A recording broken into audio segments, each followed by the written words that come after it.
Hello my creative friends. Today we're going to take a little art break and we're going to be creating this storybook theme type of painting with this little kitty cat jumping over a village. I think we're going to call him Whiskers. Whiskers over a village. I'm first going to walk you through the steps of how you can maybe draw a little kitty cat. Just break down the shapes for you if you'd like to go ahead and try. And then I'll walk you through the watercolor steps, and then of course at the end we have all the little scribbly bits to add all the little details. For those of you who'd like to join me, but drawing's maybe not your thing and you'd like a simple trace and paint option, I do have a sketchbook membership. That's where I have all of the line drawings inside of there for any of the paintings I do on my channel. So then I can do the drawing part and then you can simply trace and paint. You can click this Ko-fi link right there, and not click, but scan that Ko-fi. Scan that Ko-fi link right there and it'll take you right over to my shop. It's very reasonably priced and I so appreciate all those who have joined and support my creative channel that way. Well, let's get started on creating this happy little Whiskers cat flying over this sweet little fairy tale village. Okay, this is a simple version. I'm going to show you how I did this little kitty cat. First, you kind of start out with, the first step you're going to do is you're going to draw a kind of a kidney bean shape. So it's going to be rounded here, up a little bit, and then rounded that way. That's going to be your kitty cat body, and then we're going to put the head on it. So I'm just going to start here with a round circle. Erase that, so whatever's in there, that's going to be the head part. We're going to give them two little kitty cat ears. Kitty cat ears are a little bit smaller. And then I'm going to do a little sweet face where it's got his eyes closed. And then there's a variety of ways to make noses. You can either make them a heart shape, you could do little round ones, or you could do that little actual shape of the nose of where it kind of shaped like that. So I'm going to come around this a little bit more and then come to the center. I'm going to come all the way down and maybe just give them kind of a little different type of an expression like that. Then we're just going to do the back leg. So we're going to come around here. Now this little guy was flying, so this would be his hip. His little legs are going to come out. These are little simple legs, his little paws. And then it's going to come back, and then I'm going to come up just a little bit here where his leg is going to kick in like that and erase this part. That, and we're going to erase this. This is where we're going to build the smaller leg, so it's going to come down. This little paw is going to come back. These don't have to be exact. These are just kind of fairy tale kitties, and then up. So there he is going that way. Now let's do the front ones. So his front ones are going to come out this way. So we're going to come around, and then his little front paw will come out and back. And then we're going to just match this one, but just a partial one like that, and erase those lines. And of course, we got to have a kitty cat tail, so I'm just going to make this one come back this way. And you can make these as long as you want, or bushy, or whatever you think you would like to have your cat do. And there's my little fat cat who's flying above the skyline. Well, let's get started and we'll start the watercolor steps. For this painting, I'm going to be using the Canson watercolor paper, the 140 pound, and then I have two sets of watercolor. One's a student grade, and the other one is slightly more professional. I'm using a number 6 round brush, and I'm going to be using this color palette to paint my painting on. If you're a member of my sketchbook membership, I always include the palette colors, an example of what I use for inspiration for your painting. To begin with, I'm going to start with this rolling hill right here, and I'm just basically going in with my clean water off to the side, dipping my brush in there, and then going in and wetting the watercolor right inside of that little color area right there, and just applying it to that area. Once I have the light shade on, I'm going up one color that's slightly darker, and then putting that on the edge, and then striping down. And because that color is wet underneath when I apply that darker color on top, that color will kind of blend a little bit more. But I'm also manipulating the edge by rinsing my brush out in clean water, giving it a squeeze, and then coming in and kind of tickling those two colors together to get my colors to blend a little bit more. One of the most important steps is when you're painting with watercolor is that you need to start out with your lightest, brightest colors first and then move your way darker. You're always painting the shadows when you're using watercolor. It's just the opposite of what acrylic paint is. So you want to start light and then you're going to be adding your shadows. Now I'm working on that sky, and usually when you do skies, the darkest color of your sky will be at the top, and then as you move down to your horizon line, it's going to be a little lighter. I'm going to be mixing this light shade of tealy blue across everything Once my page is completely wet with that blue color, I'm going to choose a slightly darker color. I'm going to put it towards the edges of my painting, but this one I'm going to break the rules a little bit, and I'm going to come down and put that darker color around my houses as well. I know I want to make a white kind of a dash pattern around at my horizon line, and I want that white ink to show up, so I'm going to break the rules this time and go a little bit darker at the top. This particular painting, I'm also going to be adding some little fluffy clouds at the top area, so adding that little bit of dark just around the edges, coming in with a paper towel and lifting the colors by just kind of a wrinkled up paper towel and lift the colors. That's going to create some pretty clouds at the very top. And again, this is just the first layers. Watercolor is always going to dry lighter. So what you see when it's wet, it's going to be lighter as it dries.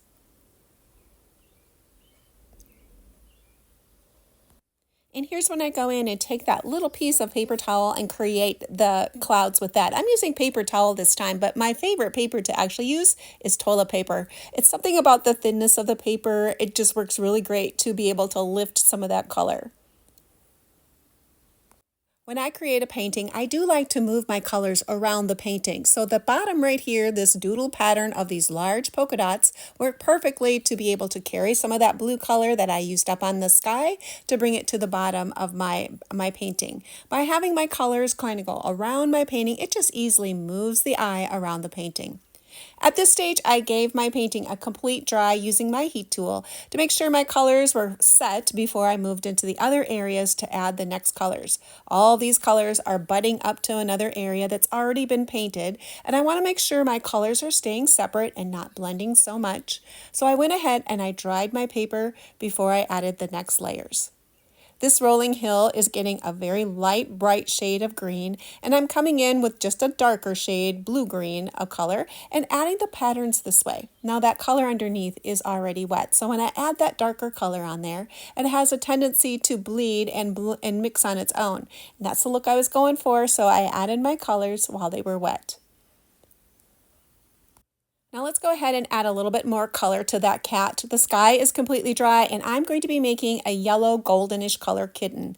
If I went in too soon and that blue was still wet, when I add that yellow, it's going to turn it more green. So I want to make sure my blue sky is completely dry before I begin the process of painting the cat.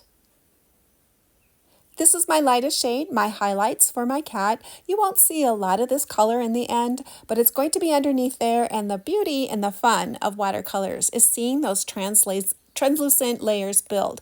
If you go too quick and too fast, your colors just all become more flat, and you lose that quality of watercolor where you can see all those little translucent layers. So it's important to put your layers on, let them dry, and then add your next colors. To help create dimension to the cat, I want that leg that looks like it's in the back to be a little darker. I'm going to be also putting some of that darker color on the one side of the tail, and I'm going to start the process of adding the little tiger stripes by using this little rusty color. I'm also going to apply it to the very back leg in the front and add just a few little stripes on the forehead. Now this color is going to dry lighter as it dries, so it's not going to look dark. I'm going to add probably about 3 different layers to the cat and build the colors slowly. I want to point out too that when I was doing those little stripes, it ended in a slight puddle. And I want to make sure I have those puddles lifted out so I don't have just like a little wet, darker polka dot as the color dries. So I'm watching that with using that little round brush. It can have a tendency to leave just a sharp little round dot at the end. So I'm making sure that I'm softening those and they won't end up drying like little dark circles.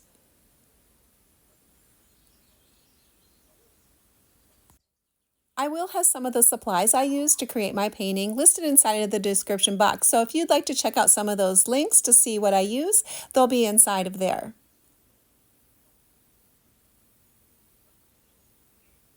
The next area I'm going to start working on is that very bottom rolling hill, and I love the combinations of pink and peach together. I'm going to be laying in a very soft wash of peach, but then layering some other colors on the top. As that's still wet, I'm going to be adding some darker pink on there and letting those colors mix together because it's that wet on wet technique of my colors wet underneath, and I'm applying a wet color on top. The colors are just going to create like what I like to call watercolor magic. I don't have to do a lot.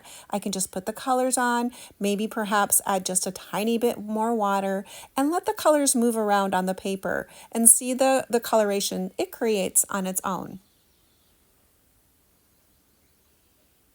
To help create even a little bit more interest to that pink hill, I'm going to be taking some more of that darker pink shade and create more of a striped pattern in here as well. I'm going to be creating more doodle patterns on top using ink and color pencil in the end, so this is just a way I can build my colors slowly. At this stage, I'm going to give my painting a complete dry and then begin the process of painting the little houses. Now in the houses, you can get as creative as you want and add as many colors as you would like.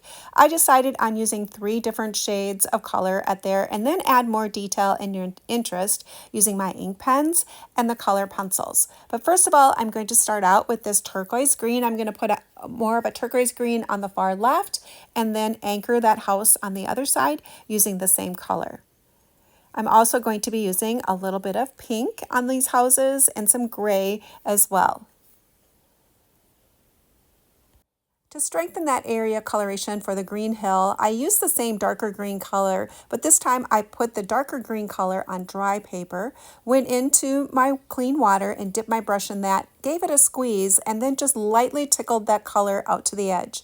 I didn't want this color to overblend this time, so I wanted a stronger looking color. So that's why I applied the dark green sections on dry paper. It will sit more and you'll see more of a distinct line work than if I had done it like I had done earlier of applying it on top of a wet color, and that would blend more soft.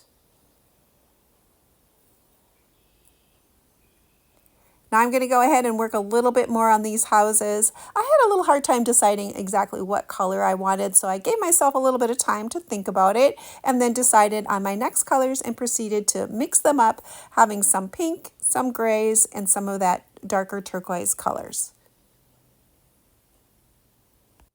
I'm going to bump that raspberry area up too, and I'm going to use the same process that I had used with the green areas, but this time I'm doing it with the stronger raspberry version.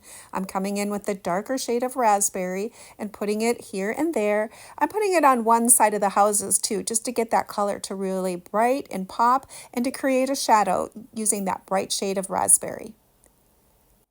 Now that the cat has had some time to dry, it's time to add that next layer. I'm just going right back in and using the same colors as I had used originally, but just adding another layer.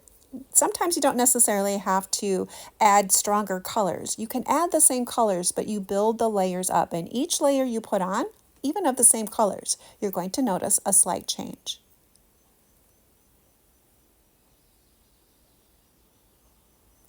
Now it's time to come in and add just a splash of orange on top of the pink. The pink color has completely dry and I'm laying on the top just a bright shade of orange, and I love that kind of combination. It gives it just a pretty glow. Wherever I have that pink color, I'm going to be adding just a splash of orange to those areas.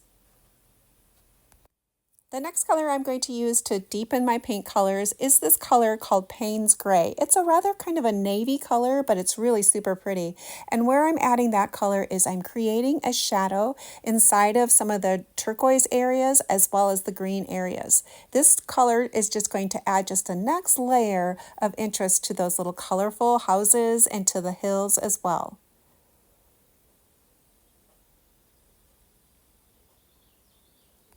I chose to use the same colors that I had painted the house and those large polka dots down below for the cat's collar. That way that color is going to move around my painting and make it more balanced. In the end, I'm going to be adding more detail to the wings using ink pens and a little bit of color pencil.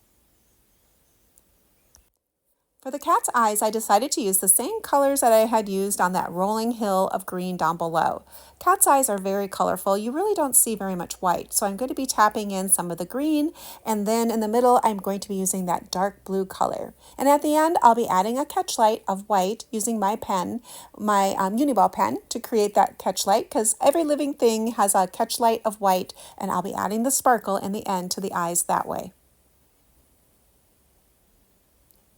For the little heart tag that hangs off the cat's collar, I'm going to be using that same combination of that raspberry color and just a little splash of orange. And I'm going to put those colors on while they're wet and let them dry and see if I need to add another layer of that color combination.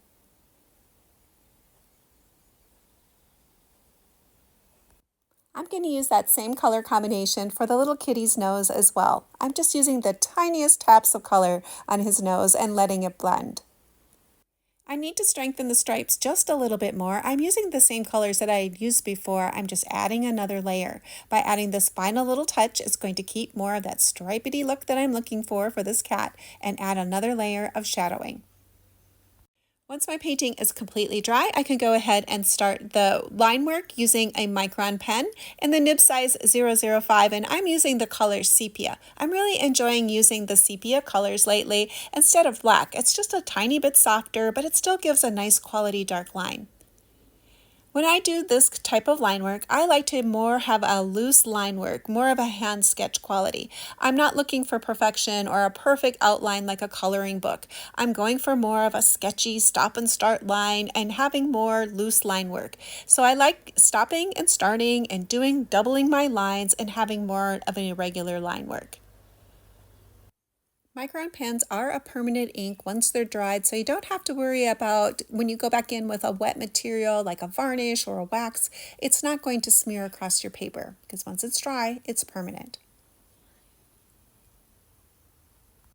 The other pen I'm going to be using is my Uniball white pen. I love using the Uniball white pen. It has a nice ink and the roller end really does roll quite nicely. The only thing I warn about the Uniball pens is that they will dry out. Once you take the cap off and you start using your pen, there's kind of a limited amount of time that it will actually stay a wet pen. So I always try to mark my pen. You can see that washi tape on the end. So I know that I've opened that pen, I've used it, and I just use just that one until it's completely dry and it's no longer useful before I were to open a new one.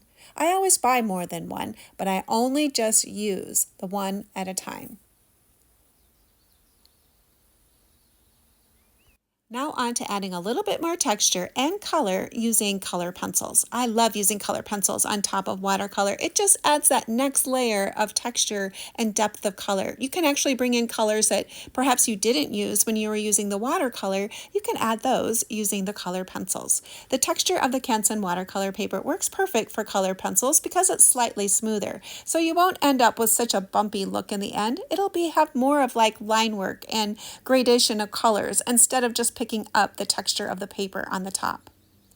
This next step, I'm going to be adding some little whiskers to the cat, and they need to be bright and white in order to show up. And the Doc Martin bleed proof ink works perfect for this. And I'm using just the super tiny brush, putting that paint on there and coming to the center of the nose and then stroking out quickly to create the whiskers. This paint or this ink will stay white and the watercolor won't seep through it, so those whiskers will stay nice and bright, and that ink works perfect for that. This painting is about adding all the doodles and the line work, so I'm going to keep on adding some more doodles. Get as creative as you would like on yours. Well, this painting is just about done, so let's go ahead and see what it looks like sitting in my studio among some of the other paintings I have done so far this spring and summer. And here it is looking cute as can be. If you enjoy doing whimsical style art and crafts, come on over and see what I'm doing. I'd love to have more creative friends join me. If you haven't subscribed yet, go ahead and hit that subscribe button, click the bell so you get notified of any new tutorials I put up on my channel. Leave me a comment, give me a thumbs up. It really does help YouTube push my tutorials out there. Well, thanks for joining me this time, and hopefully you'll come back and join me again, and perhaps next time you'll paint right along with me.